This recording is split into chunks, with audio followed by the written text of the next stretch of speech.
Merci beaucoup. Alors, c'est un immense plaisir d'être là, de participer à cette journée scientifique qui est jusqu'à présent vraiment très réussie.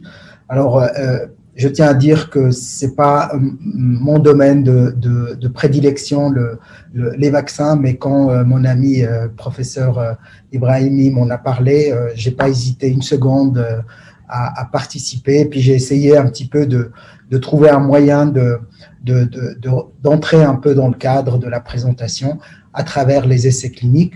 Donc, moi, je suis en pharmacologue clinique, donc je suis plus orienté thérapie, mais je vais un petit peu aussi parler en fin de présentation de l'aspect vaccin.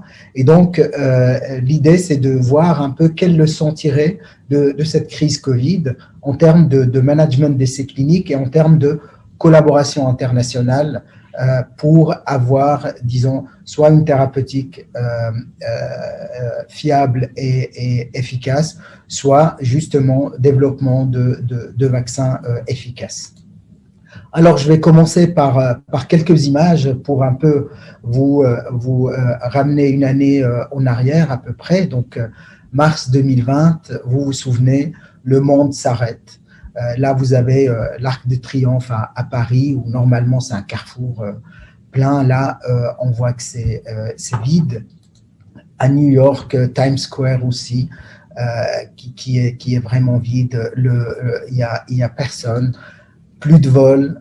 La preuve, je suis pas avec vous aujourd'hui. Donc, les aéroports vides, les écoles s'arrêtent, les enfants ne vont plus à l'école. Vraiment, c'est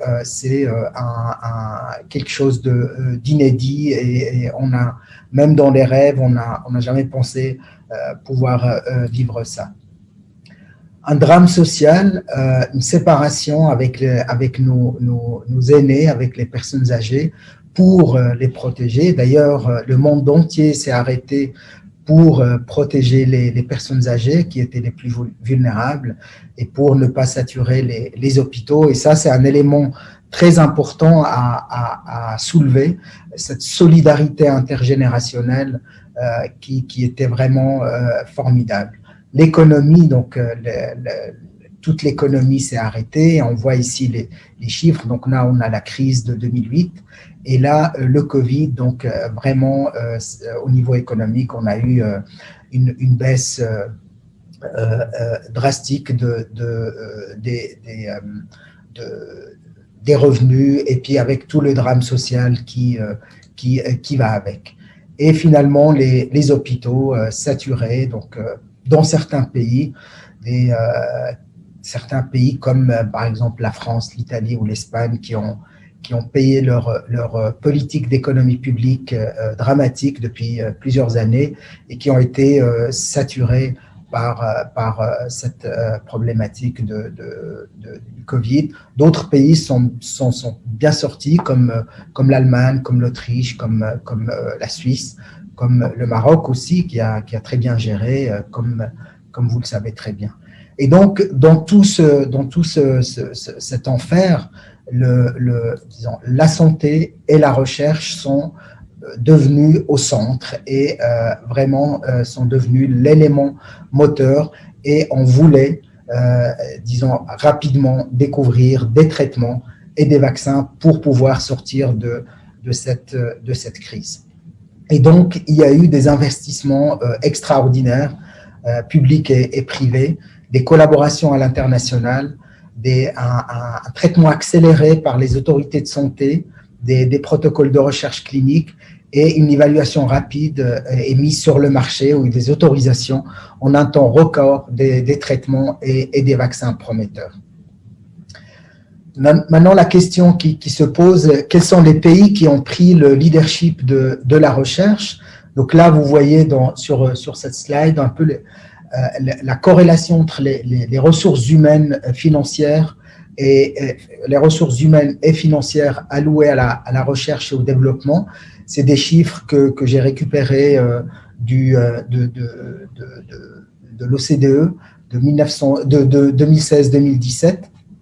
Et Donc, ça reflète un petit peu, donc c'est une corrélation parfaite entre les moyens alloués à la recherche et la capacité à innover dans la recherche de vaccins et de traitements. Donc là, on voit bien, on a la Chine, on a les États-Unis, on a l'Union européenne avec les différents pays, on a la Corée, la Russie aussi. Et donc ça, c'est un marqueur clair, disons, il n'y a pas de miracle. Si on met les moyens, on arrive rapidement à trouver des solutions. Et c'est justement ces pays-là qui ont le plus, disons, travaillé pour avoir des vaccins, qui nous ont apporté, disons, des vaccins et qui nous ont apporté des traitements. Alors là, j'ai juste mis dans un tableau des dépenses en pourcentage de PIB pour la recherche scientifique et pour la recherche militaire. Et le ratio des deux nous permet d'avoir une indication un petit peu sur le pouvoir financier et puis les résultats qui s'en suivent après par rapport à l'apport financier des pays. Donc, on voit que la moyenne mondiale est autour de 2,3. Alors, on a des champions du monde comme la Corée du Sud qui consacre à peu près 5% de son PIB à la recherche scientifique. L'Allemagne, 3,1. La Suisse, 3,4. La France, 2,2, un peu dans la moyenne. Le Maroc, il est à 0,7%. La diapo. Pardon? La diapo, il n'est pas passé. Ah, vous voyez pas là? On est sur celle d'avant, quel pays prend le leadership. Ah, ok. Alors, c'est bizarre parce que moi, je vois très bien. Là, vous voyez? Arrêtez le partage et reprenez le diaporama. Ok.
Vous la parole, Philippe.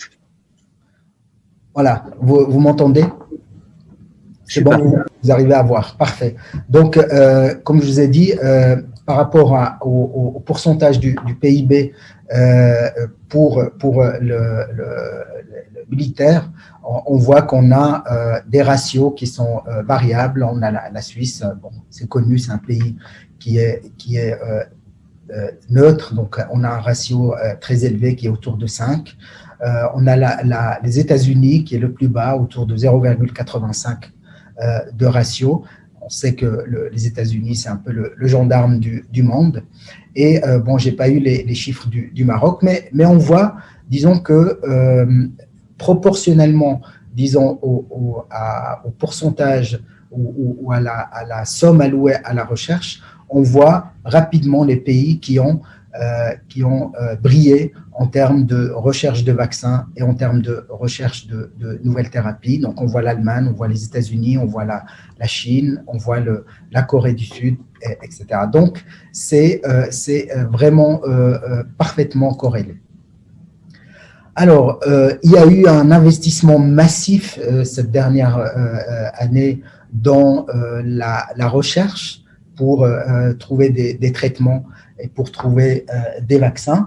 Donc là, il y a eu plus de 10 milliards de dollars d'investissement dans la recherche, dont presque plus de la moitié était orientée vers les vaccins, les thérapeutiques, et puis la recherche fondamentale, et également presque 1 milliard dans l'aspect diagnostique qui était très important parce qu'il fallait développer très rapidement des tests pour pouvoir détecter le virus. Donc, au début par PCR, ensuite il y a eu des tests antigéniques très rapides, maintenant on a des tests quasiment instantanés que tout le monde peut faire pratiquement chez lui. Donc il y a eu vraiment un développement très important également dans l'aspect diagnostique. Là, on voit donc le pipeline de la thérapie et des vaccins et diagnostics. On voit qu'il y a plus de 1000 aspects, disons en termes, que ce soit diagnostic, thérapeutique ou vaccin, il y a plus de 1000 candidats, on va dire, et il y a vraiment en peu de temps. On voit que quand il y a les moyens, disons, on arrive très rapidement à des résultats. En peu de temps, il y a eu un développement vraiment exponentiel de vaccins, de traitements, des essais cliniques également, et un petit peu partout dans le monde. Là, on a une vision un petit peu plus détaillée sur par exemple pour la thérapeutique, la distribution des tests sur les différentes phases cliniques, et on voit qu'on a énormément de choses qui sont encore en phase préclinique, qui sont en développement, et j'espère qu'on va rapidement avoir un traitement spécifique vraiment qui permet de traiter le virus, comme on a par exemple pour l'hépatite C récemment qui a été développé. J'espère vraiment qu'on arrive. Pour le moment, c'est que des traitements qui sont on va dire, recirculés ou reconduits pour le Covid. Pour les vaccins également, il y a beaucoup de vaccins qui sont en développement. Et puis, vous connaissez ceux qui sont leaders, qui sont actuellement en utilisation. Au niveau des essais cliniques, il y a eu vraiment une épidémie d'essais cliniques aussi. Il y a plus de 6000 essais cliniques que j'ai sortis du site clinicaltrial.gov. Alors ça, c'est un vrai problème parce que cela veut dire qu'il y a des petits essais cliniques un petit peu partout qui manquent de puissance, qui manquent de rigueur scientifique, et finalement les conclusions qu'on peut en tirer ne sont pas très robustes. Preuve en est avec l'exemple de l'hydroxychloroquine, avec des antiviraux comme le lopinavir-ritonavir. Il y a eu plusieurs études, des études positives, des études négatives, il y a eu des méta-analyses. Donc, on a besoin d'avoir des études beaucoup plus importantes, et pour faire des études plus importantes, il faut aller en multicentrique, il faut aller à l'international et partager les expériences, et c'est comme ça qu'on peut avoir des résultats, disons, robustes sur lesquels on peut se fier. Alors, en termes de thérapeutique, il y a eu plusieurs molécules qui ont été testées. Donc, des molécules qui étaient orientées, dirigées contre le virus. On a par exemple le losartan qui bloque le récepteur à l'angiotensine, et puis il y a des antiviraux, il y a la chloroquine et l'hydroxychloroquine, lopinavir-ritonavir, et d'autres familles de molécules qui attaquaient plus l'aspect tempête cytokinique, l'aspect inflammatoire, comme la dexaméthasone, et puis les inhibiteurs de l'IL-6 ou l'IL-1 ou l'interféron. Et donc, il y a eu beaucoup d'essais cliniques qui ont testé ces médicaments, soit à l'échelle locale dans les pays, soit à l'échelle internationale. Et je vais vous donner quelques exemples. Alors là, donc, il y a eu également d'autres tests. Par exemple, on voit le plasma convalescent. Donc là, les patients qui ont été infectés, donc on prend leur plasma puis on l'administre pour développer les anticorps. Il y a eu des stem cells, il y a eu la médecine traditionnelle chinoise, principalement en Chine. Donc, il y a eu énormément de tests et de possibilités pour pouvoir répondre à la problématique du Covid. Alors, les avantages des essais cliniques multicentres et internationaux sont évidents. Donc, on a une rapidité de recrutement. On peut avoir des dizaines de milliers, voire des centaines de milliers de patients assez rapidement. Et puis pour les vaccins, pareil, donc on pourrait avoir rapidement des volontaires pour les tests si on augmente le nombre de centres et le nombre de pays qui testent le vaccin ou la thérapie. Augmentation de la puissance des études, donc là c'est vraiment l'élément clé. La standardisation des procédures et une simplification de la mise en place locale. Donc on pourrait avoir un protocole générique qui a été développé et puis après toutes les procédures peuvent être envoyées dans différents centres et peuvent être appliquées. Et donc on pourrait avoir, disons,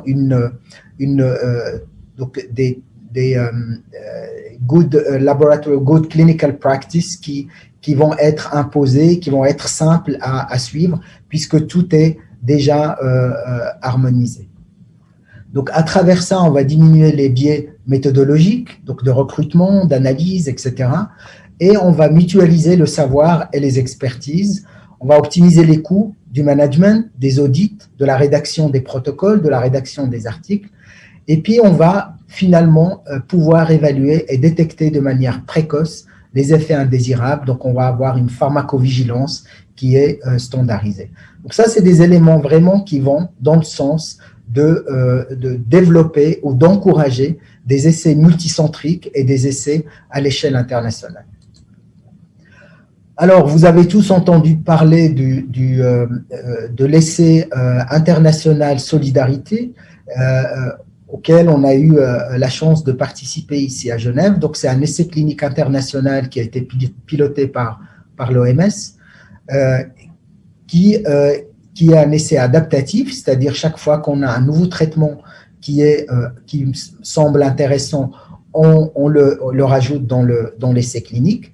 Donc, ça, en octobre 2020, c'est les chiffres d'octobre 2020, il y a eu plus de 12 000 patients recrutés, 500 hôpitaux participants dans le monde, 43 pays, 116 pays dont les 6 régions de l'OMS ont exprimé l'intérêt de se joindre à l'essai. Et les objectifs primaires de cet essai étaient la mortalité, la nécessité d'une ventilation assistée et la durée d'hospitalisation. Les traitements testés jusqu'à octobre 2020, il y avait l'hydroxychloroquine, le remdesivir, l'opinavir-ritonavir et l'interféron. Alors malheureusement, aucun des traitements n'a montré une efficacité significative et voire même on a eu une toxicité avec l'hydroxychloroquine, le remdesivir et l'opinavir-ritonavir. Donc comme on le voit sur cette slide, on a donc ici la mortalité avec les 4 traitements et on voit qu'il n'y a pas de différence significative entre les traitements et les contrôles, donc sans l'hydroxychloroquine par exemple ou sans le remdesivir. Donc il n'y a pas de différence significative, voire même une toxicité notamment du remdesivir et de l'hydroxychloroquine. Donc là, on voit que en termes de différence entre le contrôle et le bras contrôle et le bras traitement, il n'y a pas de différence dans les différents bras de l'étude. Alors, j'ai parlé de pharmacovigilance. Là aussi, le fait de travailler en groupe permet de détecter très rapidement des signaux de toxicité. Et là, c'est une étude qui a été… donc là, c'est en fait les chiffres de la FDA et on voit l'évolution des effets secondaires liés à la chloroquine et l'hydroxychloroquine, la différence entre 2018, 2019 et 2020.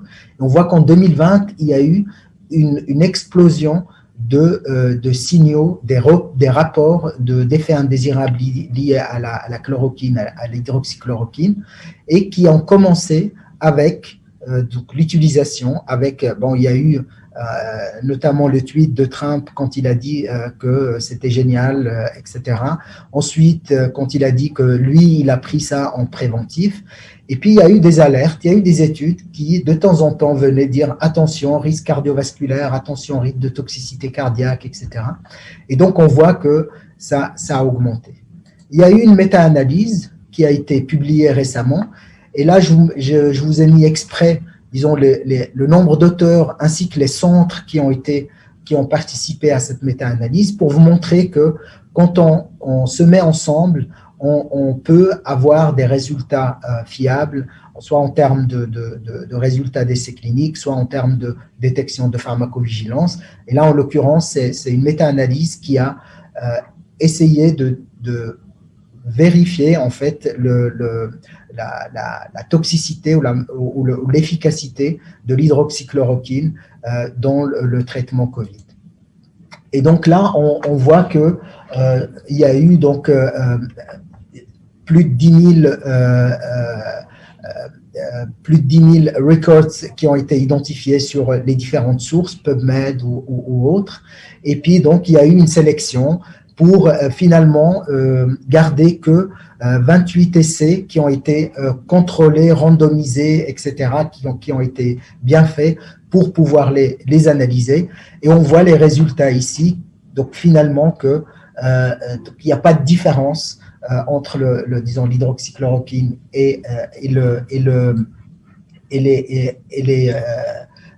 contrôle en termes de mortalité. Pire, même, il y a plus de morts avec l'hydroxychloroquine par rapport au contrôle. Et là, on retrouve les deux grandes études cliniques internationales, Solidarité et Recovery. Donc là, c'était juste pour vous montrer que le fait de se mettre ensemble, le fait de mettre toutes les forces ensemble, ça permet de faire de la bonne science, de la science robuste, de la science correcte, à travers laquelle on pourrait tirer des conclusions, disons, vraiment basées sur la science. Nous, en Suisse, on a eu la chance de participer, comme je vous ai dit, à Solidarity, et puis on a testé donc l'hydroxychloroquine et l'opinavir-ritonavir sur plus de 1000 patients. Et puis, malheureusement, donc, il n'y a pas eu de différence entre les groupes contrôle et les groupes lopinavir-ritonavir, voire même une durée de séjour significativement plus importante dans les groupes hydroxychloroquine et hydroxychloroquine-lopinavir par rapport au groupe contrôle. Donc, c'était plutôt des résultats un peu surprenants. Mais donc ça montrait clairement et ça allait dans le sens des résultats des autres études que l'hydroxychloroquine et les antiviraux n'étaient pas efficaces contre le Covid. Alors, l'autre grande étude internationale était Recovery, cette étude qui a pris naissance en Angleterre et qui a notamment permis d'établir l'utilité des corticostéroïdes et des anticorps monoclonaux anti-IL-6 comme le tocilizumab. Et donc, ça a permis de généraliser maintenant cette pratique, donc l'utilisation de la dexaméthasone et tocilizumab pour les patients Covid. Donc, c'est une étude qui a démarré en Angleterre en mars 2020 et qui a recruté plus de 40 000 participants avec plus de 180 sites actifs. Et maintenant, elle est en train de passer à l'international avec d'autres pays qui y participent. Je voulais vous parler d'une autre approche thérapeutique qui a été testée aussi chez nous à l'hôpital, c'est l'approche prophylaxie.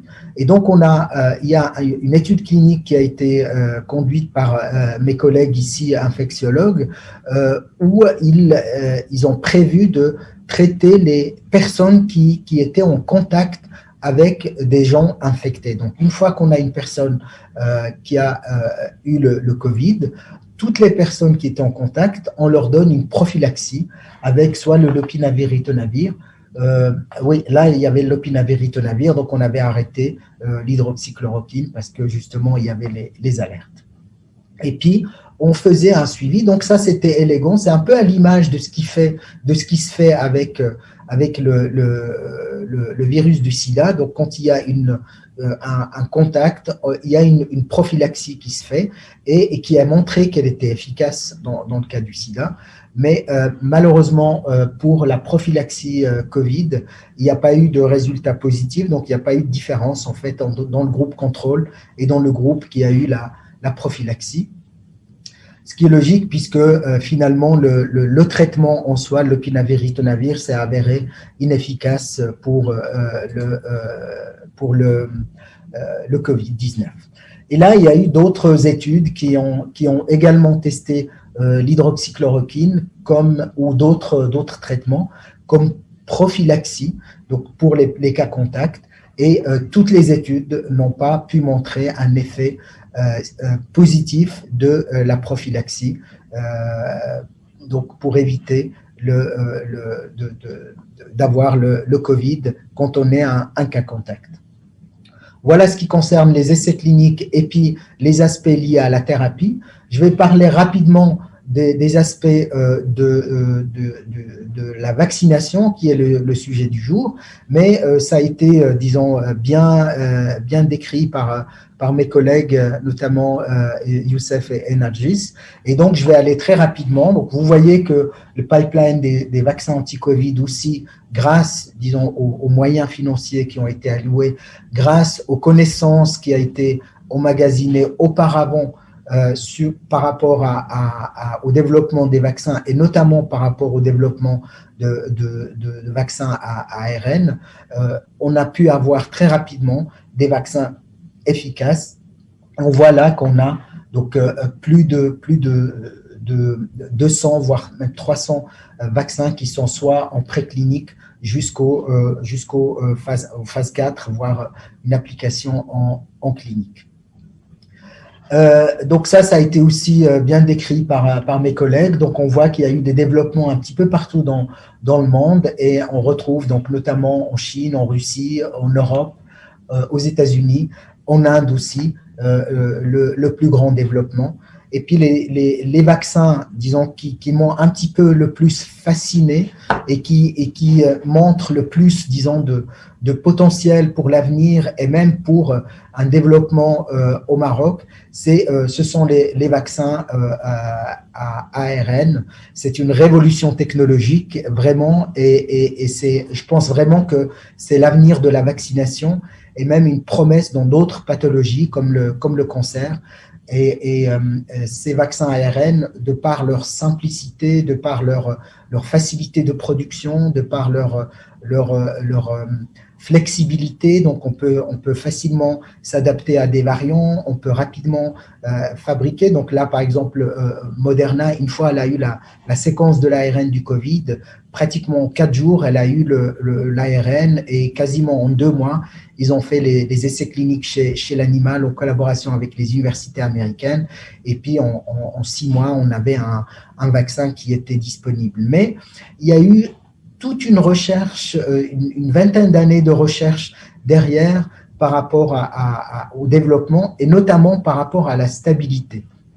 Parce que, justement, comme l'a bien dit ma collègue Nargis, donc là, il y a l'ARN, il est connu pour être instable, il est connu aussi pour être de grande taille, donc il ne va pas entrer facilement, il ne va pas passer facilement les membranes et donc il va être dégradé par les RNAs et donc il fallait l'encapsuler dans une membrane. Et cette membrane devait être, disons, pas toxique, elle devait être aussi facilement biodégradable.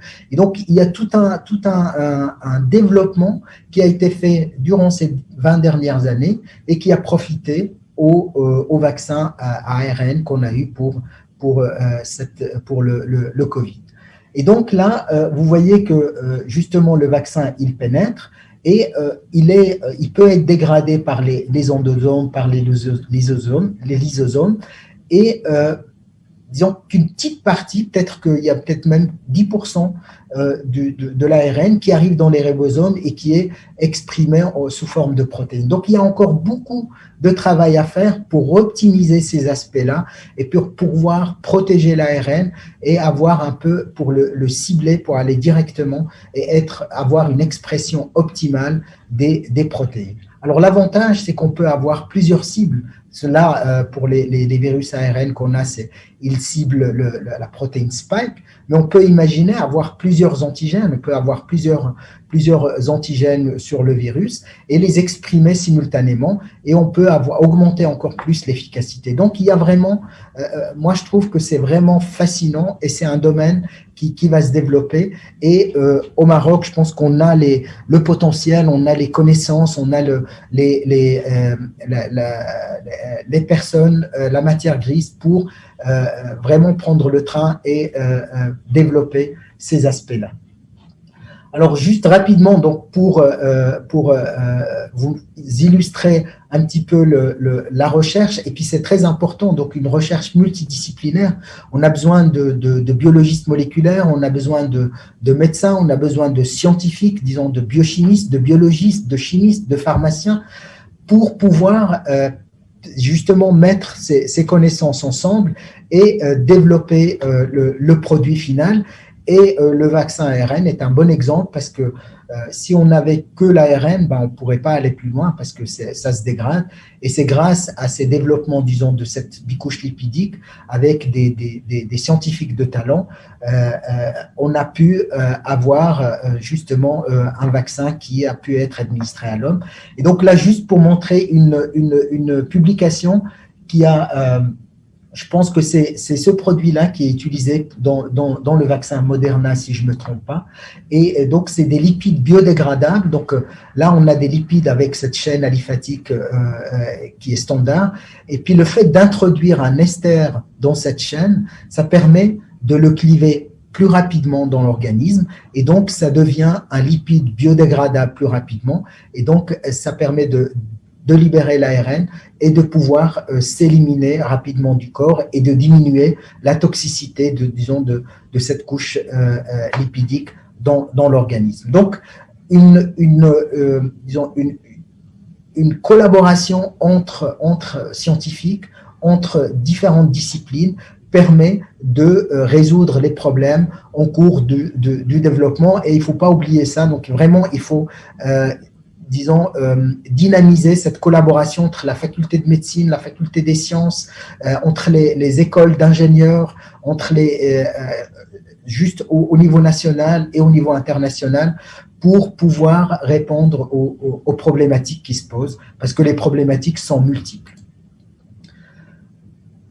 Pour finir, l'efficacité des traitements des vaccins. Donc, comme vous voyez, il y a besoin de 2 doses pour pratiquement tous les vaccins. Et puis, on arrive pour les différents vaccins à une efficacité incroyablement élevée par rapport aux vaccins, comme par exemple le vaccin de la grippe, qui tourne autour de 50%. Là, on est à 100% pratiquement pour la majorité des vaccins, ce qui est incroyablement, vraiment miraculeux, je dirais, parce que ça montre justement la puissance de la recherche sous pression, parce qu'on était vraiment sous pression d'avoir un résultat rapidement. Et on a eu des résultats vraiment très rapidement, et l'expérience en tout cas qu'on a à Genève, c'est pas encore publié. Donc il y a eu 80 000 personnes qui ont été vaccinées avec Pfizer et Moderna. Sur ces 80 000 personnes, il y a eu un peu moins de 500 personnes qui ont été réinfectées, dont plus des 3/4 n'ont pas eu de symptômes ou des symptômes très faibles à modérés. Donc, ça nous donne une efficacité, en tout cas à Genève, de plus de 99,4% de ces vaccins, ce qui est vraiment incroyable. Au niveau des effets secondaires, alors il y a eu des effets secondaires mineurs, en tout cas pour les vaccins à ARN, il y a eu des myalgies, des douleurs articulaires, un peu de fièvre qui passent après 24 à 48 heures. Donc, c'est des vaccins relativement safe, donc efficaces et safe. Et donc, c'est de bon augure pour l'avenir. Et c'est une plateforme, disons, c'est une plateforme, comme vous l'avez dit ce matin, c'est une plateforme qui n'a pas de patente, donc qui peut être transposée et qui peut être rapidement mise en place avec l'intelligence qu'on a localement au Maroc. Je suis sûr que c'est quelque chose qui va vraiment se développer, et pas seulement dans le vaccin. Il faut penser plus loin. Il y a l'oncologie, il y a l'immunothérapie, il y a différents domaines qui peuvent utiliser ces stratégies. Pour finir, donc, on est d'accord qu'il faut un investissement important dans la recherche scientifique. Cela a permis de répondre de manière rapide à cette crise sanitaire. Je pense qu'il faut créer au sein des universités des bureaux d'innovation et de soutien logistique aux chercheurs pour le développement des startups. Je pense que c'est très important, l'approche startup qui permet, donc là on voit les grandes boîtes pharmaceutiques, elles sont vraiment, actuellement, elles financent, mais elles investissent pas beaucoup dans la recherche et développement, mais ils sont plutôt à racheter des startups, à aller chercher les idées. Et donc, il faut vraiment surfer sur cette vague et essayer de sortir de nos universités des startups et les aider à ça, et des bureaux d'innovation. Je pense que c'est en train de se développer. En tout cas, nous, à la faculté de médecine ici à Genève, il y a eu récemment un bureau d'innovation qui a été mis en place et qui permet d'aider les chercheurs pour, disons, augmenter la visibilité de leurs recherches. L'encouragement d'un partenariat public-privé, donc ça a été dit, fort et dynamique. Des collaborations à l'international via des programmes d'échange pour les étudiants, pour les doctorants, pour les post-docs. Participation aux consortia internationaux pour une recherche clinique dynamique, et l'encouragement des travaux multidisciplinaires, sciences et médecine, comme je vous l'ai dit pour l'exemple du vaccin. Et puis finalement, les vaccins ARN, de mon sens, de par leur simplicité de production, leur flexibilité, semblent être les plus prometteurs pour un développement futur. Et puis, donc, il faut courir, disons, ensemble, plutôt que de courir chacun de son côté, puis essayer d'avoir le record du monde. Essayons de courir ensemble, peut-être même un peu plus lentement, mais arriver tous ensemble et disons, travailler ensemble pour un partage de connaissances et une réponse rapide aux futures crises sanitaires. Et avec ça, j'ai fini ma présentation. Je vous remercie pour votre attention et je reste à disposition pour répondre à vos questions. Donc, on vous remercie infiniment, Monsieur Dali Youssef, pour votre présentation, où vous avez montré la corrélation claire entre l'investissement dans les ressources et moyens humains et financiers et la production des vaccins et traitements. Donc, on est heureux de savoir que la Covid-19 a permis de mobiliser 10 milliards de dollars d'investissement dans le domaine de la recherche pour le diagnostic, aussi pour le traitement. Et puis, vous avez montré l'intérêt de la mobilisation internationale dans la réalisation des essais cliniques, qui a permis d'avoir des résultats rapides, qui a permis de faire de la bonne science et de tirer des conclusions qui sont basées sur la science.